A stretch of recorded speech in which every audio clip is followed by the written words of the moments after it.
Hey guys, welcome back to my channel. ఈరోజు మేము మా ఫ్యామిలీ అంతా కలిసి మా ఊర్లో రథయాత్రకి వెళ్తున్నాం. ఇక్కడ పూరి జగన్నాథ స్వామిని పూజిస్తారు. ఈ యాత్ర ఎవ్రీ ఇయర్ ఆషాఢ మాసంలో అయితే జరుగుతుంది. ఈ యాత్ర ఇక్కడ 11 డేస్ అయితే జరుగుతుంది. మా చుట్టూ ఉన్న విలేజెస్ నుంచి చాలా క్రౌడ్ అయితే వస్తారు. మోస్ట్లీ వీకెండ్ అయితే ఇంకా రష్ ఉంటుంది. మేము కూడా ఈరోజు సండే రావడం వల్ల చూస్తున్నారు కదా, చాలా రష్ ఉంది. ఇక్కడ మేమంతా ముందు జగన్నాథ స్వామిని దర్శనం చేసుకొని ఆ తర్వాత ఎగ్జిబిషన్లోకి వెళ్తాం.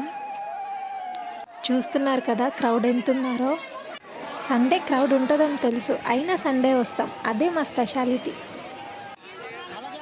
ఎవ్రీ ఇయర్ మాకు ఇక్కడ ఈ ఈవెంట్స్ అన్నీ కామన్గా ఉన్నా మాకు ఇదొక ఆనవాయితీలా వెళ్ళిపోతుంది. ప్రతి ఒక్కరు కూడా మిస్ చేయకుండా వెళ్తారన్నమాట.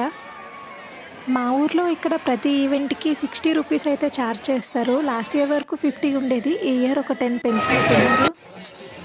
అక్కడి నుంచి వచ్చాక ఇక్కడ చాలా ఫుడ్ కోర్ట్స్ అయితే ఉంటాయి, బట్ ఓన్లీ వెజ్ మాత్రమే, నాన్ వెజ్ దొరకదు.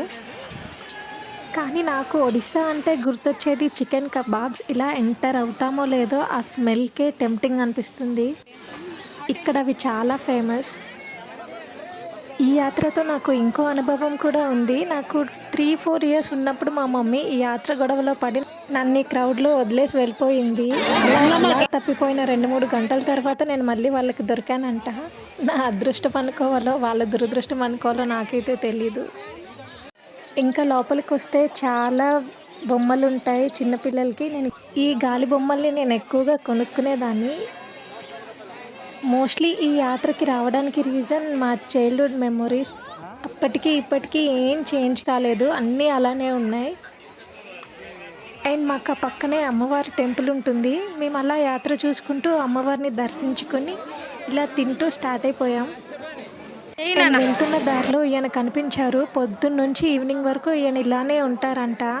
కూటి కోసం కోటి విద్యలంటే ఇదేనేమో. ఫైనల్లీ ఇదండి మా ఊర్లో యాత్ర. వీడియో నచ్చితే లైక్ చేయండి, షేర్ చేయండి అండ్ సబ్స్క్రైబ్ చేయండి.